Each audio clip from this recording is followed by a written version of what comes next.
Hello everyone. आज के राजनीति विज्ञान की कक्षा में आप सबका स्वागत है।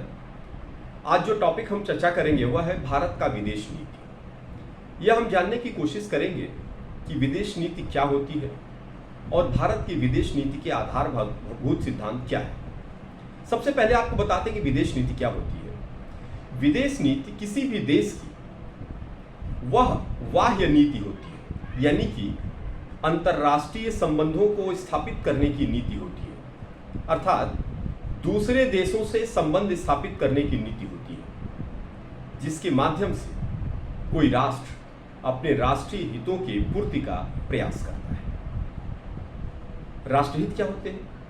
राष्ट्रहित का मतलब किसी राष्ट्र के अपनी सुरक्षा, अपनी अखंडता, अपनी एकता, अपने नागरिकों के जीवन का उन्नयन, अपने आर्थिक हित राष्ट्र के, यह सब राष्ट्रहित होते हैं। तो किसी राष्ट्र के अपने राष्ट्रहित को बढ़ाने के लिए विदेशों के साथ, विदेशी देशों मतलब दूसरे देशों के साथ, विदेश के साथ जो नीति कोई राष्ट्र अपनाता है संबंध स्थापित करते समय, उस नीति को विदेश नीति कहते हैं।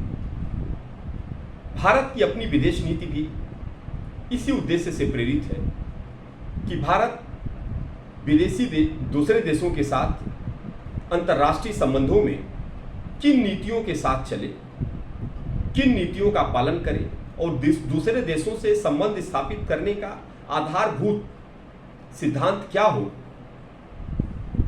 यह विदेश नीति कहलाती है। भारत की विदेश नीति है। तो राष्ट्रहित को पूर्ति करने का माध्यम है विदेश नीति। अब हम चर्चा करेंगे कि भारत के विदेश नीति का आधारभूत सिद्धांत क्या है। थोड़ा सा और बात कर लें। जो राष्ट्रहित की हमने बात की, तो राष्ट्रहित के दो तत्व बताए जाते हैं, एक स्थायी और दूसरा परिवर्तनशील। स्थायी तत्व वो होते हैं राष्ट्रहित के जो हमेशा बने रहते हैं, उसमें परिवर्तन नहीं होता है। वह होता है राष्ट्र की सुरक्षा, राष्ट्र की एकता, राष्ट्र की अखंडता और अपने नागरिकों के जीवन का उन्नयन। और अस्थायी यानी परिवर्तन हित क्या होते हैं? जो परिस्थितियों के अनुसार परिवर्तित होते रहते हैं। कि कभी आर्थिक नीति क्या होगी, परमाणु नीति क्या होगी, पर्यावरण नीति क्या होगी, यह परिवर्तनशील हित होते हैं किसी राष्ट्र के। अब हम भारत पर आते हैं कि भारत की विदेश नीति के आधारभूत सिद्धांत क्या है। भारत की विदेश नीति के आधारभूत सिद्धांतों का निर्माण उसके अपने आंतरिक स्थिति और बाह्य परिस्थिति दोनों के दबाव से जन्म लेता है।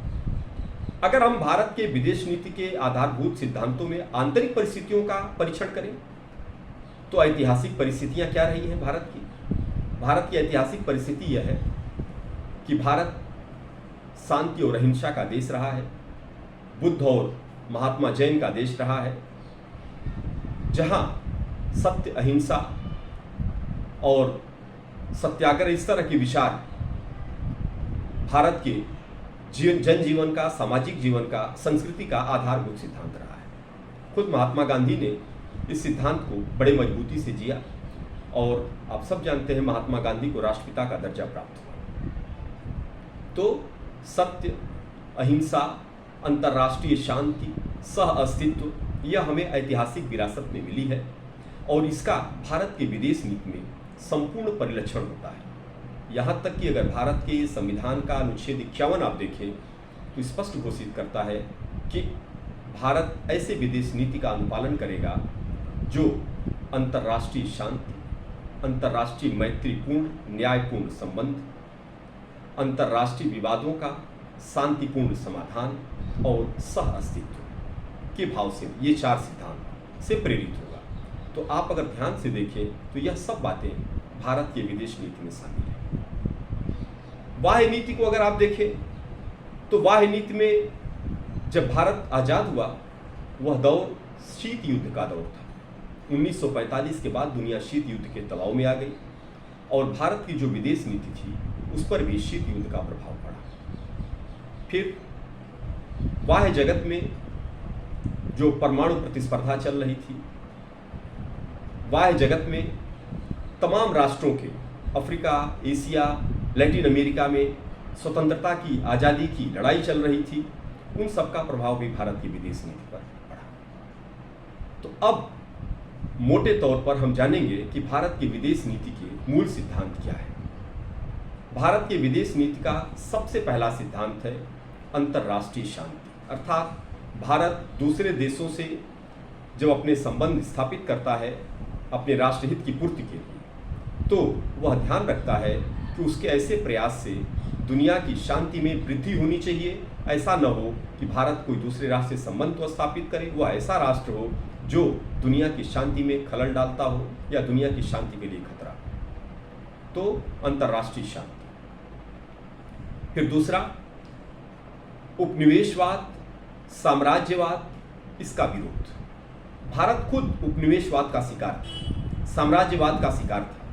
इसलिए भारत ने दुनिया में कहीं भी जहां उपनिवेशवाद और साम्राज्यवाद की नीतियां चल रही थीं, जो पश्चिमी देशों ने इन नीतियों को अपना रखा था, तो भारत ने उन नीतियों का विरोध किया और यह भारत की विदेश नीति का आधारभूत सिद्धांत रहा। तीसरा, भारत ने सदैव पंचशील में जिन 5 सिद्धांतों को लेकर भारत ने चीन से समझौता किया था, 1954 में पंचशील का समझौता किया।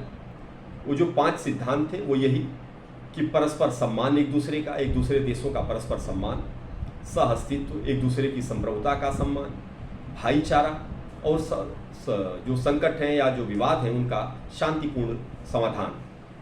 तो यह भारत की विदेश नीति का आधारभूत सिद्धांत पंचशील। आप उसे कह सकते हैं कि भारत की विदेश नीति का आधारभूत सिद्धांत पंचशील भी है। अगला, भारत की विदेश नीति का जो अगला सबसे महत्वपूर्ण सिद्धांत है वह है गुटनिरपेक्षता। हमने बताया कि दुनिया शीत युद्ध के दौर में 2 भागों में बंट गई और इससे अंतर्राष्ट्रीय शांति खतरे में था। भारत ने यह तय किया कि वह किसी गुट में शामिल नहीं होगा। सन 1955 में इंडोनेशिया के बांडुंग शहर में कुछ देश इकट्ठा हुए और यहीं पे यह पहला सम्मेलन था। सम्मेलन तो नहीं कहेंगे, यह पहली एक बैठक थी जिसमें गुटनिरपेक्षता की नींव पड़ी। और सन 1961 में प्रथम अधिवेशन, प्रथम सम्मेलन हुआ गुटनिरपेक्ष आंदोलन का। वह यूगोस्लाविया की राजधानी बेलग्रेड में 1961 पहला सम्मेलन हुआ। तो गुटनिरपेक्षता भारत की विदेश नीति का आधारभूत सिद्धांत है, अर्थात हम दोनों में से किसी गुट, एक सोवियत गुट, एक अमेरिकी गुट, दोनों में से किसी गुट में शामिल नहीं होंगे। दूसरी बात, यह वह दौर था जब आप देखिए सैन्य संधियां हो रही थी। 1949 में NATO, North Atlantic Treaty Organization, जिसे अमेरिका ने यूरोपीय देशों के साथ किया था सैन्य संधि, तो उसके अगेंस्ट रसा ने 1955 में वार्सा का पैक्ट किया और वार्सा के पैक्ट में उसने भी इसी तरह की सैन्य संधि की। फिर अमेरिका ने एशिया के देशों के साथ सीटो सेंटो की संधि की, सैनिक संधि की। तो इससे तनाव बढ़ रहा था, तो भारत ने सैनिक संधियों का विरोध किया और सैनिक संधियों का विरोध भारत की विदेश नीति का आधारभूत सिद्धांत रहा। फिर परमाणु अप्रसार। भारत ने सदैव से 1945 में जब अमेरिका ने हिरोशिमा और नागासाकी पर परमाणु बम गिराया तो दुनिया ने वह भयावहता का मंजर देखा था। सबने यह तय किया था कि ऐसा दोबारा नहीं होना चाहिए। तो भारत शुरू से अपने आज़ादी के बाद से परमाणु अप्रसार की नीति का समर्थक रहा। लेकिन भारत जो परमाणु ऊर्जा की असीम संभावना है उसको नहीं खोना चाहता था। इसलिए भारत सदैव से इस बात का पक्षधर रहा कि कोई भी ऐसी परमाणु नीति न बनाई जाए अंतर्राष्ट्रीय स्तर पर जिससे किसी राष्ट्र के साथ भेदभाव। कुछ राष्ट्र तो ऐसे हों जिनके अधिकार मान लिए जाएं और बाकी राष्ट्रों को उन अधिकारों से वंचित कर दिया जाए। यही कारण है कि 1963 के पार्शियल टेस्ट बैन ट्रीटी पीटीबीटी का भारत ने समर्थन किया।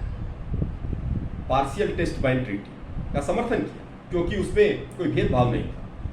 लेकिन 1968 में जब एनपीटी आया, नॉन प्रोलिफरेशन ट्रीटी आया, तो उसमें साफ दिखा कि यह अन्यायपूर्ण नीति है जो अंतर्राष्ट्रीय जगत इस पर समझौता करना चाहता था। N5 के देशों को तो अधिकार दिए गए। N5 का मतलब अमेरिका, रसा, ब्रिटेन, फ्रांस और चाइना, इन्हें तो अधिकार प्राप्त रहा, यह परमाणु परीक्षण कर सकते हैं, परमाणु नीतियों को आगे बढ़ा सकते हैं। लेकिन दुनिया के बाकी देश इससे वंचित किए जा रहे हैं। तो भारत ने इसका विरोध कर दिया, इस पर हस्ताक्षर नहीं किया। इसी तरह 90 के दशक में 1998 में CTBT comprehensive test ban treaty, Bharat ने इसका भी विरोध किया, बोला नहीं समर्थन करते। और फिर भारत ने, यह वही समय जब भारत ने परमाणु परीक्षण किया और अपने आप को परमाणु शक्ति घोषित कर दिया। इसके पहले भी भारत ने परमाणु परीक्षण किया था 1974 में, लेकिन यह कहा था कि यह जो विस्फोट है, यह जो टेस्ट है, वह परमाणु ऊर्जा के लिए, इसका उद्देश्य शांतिपूर्ण है, इसमें परमाणु बम बनाने का उद्देश्य नहीं, क्योंकि भारत बुद्ध का देश है। और इसीलिए 1974 में पोखरण में जब टेस्ट किया गया, परमाणु परीक्षण किया गया, तो उसका जो कोड वाक्य रखा गया था वह रखा गया था बुद्धाई स्माइलिंग। लेकिन जब 1998 में भारत ने टेस्ट किया तो भारत ने अपने आप को परमाणु शक्ति संपन्न राष्ट्र घोषित कर दिया। तो परमाणु प्रसार भारत की विदेश नीति का एक प्रमुख आधार है। और निशस्त्रीकरण, भारत चाहता है कि जो घातक से घातक हथियार हो उनको निशस्त्र किया जाए, उनको समाप्त किया जाए और दुनिया में शांति और अमन कायम। उसके बाद भारत संयुक्त राष्ट्र संघ में सुधार चाहता है, सुरक्षा परिषद में सुधार चाहता है, संयुक्त राष्ट्र संघ को मजबूत बनाना चाहता है। यह भारत की विदेश नीति का आधारभूत सिद्धांत है। अगली बात, भारत की विदेश नीति अंतर्राष्ट्रीय कानून, अंतर्राष्ट्रीय संधियों का सम्मान करती है, उसमें विश्वास करती है। और फिर भारत उत्तर दक्षिण संवाद, यानी कि विकसित देश और विकासशील देश के बीच एक संवाद करके एक ऐसी अंतर्राष्ट्रीय अर्थव्यवस्था को बनाना चाहता है भारत, जिसमें किसी के साथ कोई शोषण न हो, कोई अन्याय न हो और सब परस्पर सहयोग से विकास करें। साथ ही साथ भारत दक्षिण दक्षिण सहयोग, दक्षिण दक्षिण सहयोग का मतलब जो गरीब देश हैं, पिछड़े देश हैं या अल्प विकसित देश हैं या विकासशील देश हैं, ये परस्पर एक दूसरे से संवाद करें और इसके माध्यम से आपस में एक दूसरे को मजबूत करें, ताकि इसी मजबूती का प्रयोग वह जब विकसित देशों के साथ संवाद करें तो इस मजबूती का, इस ताकत का प्रयोग कर सकें। तो इस प्रकार ये सब नीतियाँ भारत की विदेश नीति का प्रमुख आधार है। फिर अगले चैप्टर में हम विभिन्न देशों के साथ, जैसे भारत के अपने नेबर्स हैं, चीन, पाकिस्तान, लंका, नेपाल इत्यादि के साथ और दुनिया के अन्य देशों के साथ भारत की विदेश नीति का परिचय करें। Thank you very much.